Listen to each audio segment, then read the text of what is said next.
jungle. Vijayanagar व परिसरातील नागरिकांसाठी नियमित व मुबलक पाणी पुरवठ्याबाबत आयुक्तांना निवेदन. विजयनगर व आसपासच्या परिसरातील नागरिकांना नियमित मुबलक व नियोजनबद्ध पाणी पुरवठा करण्यात यावा, या मागणीसाठी आज विजयनगरमधील नागरिकांच्या वतीने सांगली मिरज कुपवाड महानगरपालिकेचे आयुक्त श्री सत्यम गांधी यांना निवेदन देण्यात आले.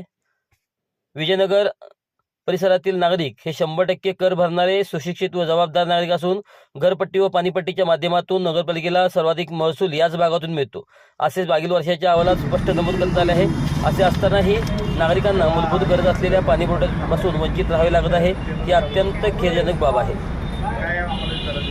आज सांगली मिरज कुपवाड महानगरपालिकेचे आयुक्त सत्यम गांधी साहेब यांना विजयनगरमधील नागरिकांच्या वतीनं पाणी पुरवठ्याबाबत आम्ही निवेदन दिलं. गेल्या कित्येक महिन्यापासून विजयनगर व आसपासच्या भागातील नागरिकांना पाण्याची एक भीषण समस्या भेडसावत आहे. स्वच्छ, मुबलक व नियमित पाणी पुरवठा होत नाही आहे. त्याचबरोबर जे वॉलमन आहेत पाण्याचं नियोजन करणारे, त्यांच्याकडून वेळापत्रकाचं काटेकोरपणे पालन होत नाहीत. वॉलमनचे रोटेशन जे व्हायला पाहिजे ते रोटेशन होत नाहीत. या सर्व अशा ज्या समस्या आहेत, त्याचबरोबर गेल्या 30-35 वर्षापासून विजयनगर भागात त्याच पाईपलाईन आहेत, त्याचं कुठंतरी तांत्रिक ऑडिट करणं गरजेचं आहे. व प्रत्येक आठवड्याला कोणतं ना कोणतं कारण सांगून पाण्याची पाईपलाईनचं लिकेज होतं. MIDC कडून मेंटेनन्सचं दर मंगळवारी बुधवारी कारण दिलं जातं. त्यामुळं आठवड्यातून मंगळवार व बुधवार हमखास विजयनगर भागात पाणी पुरवठा होत नाही.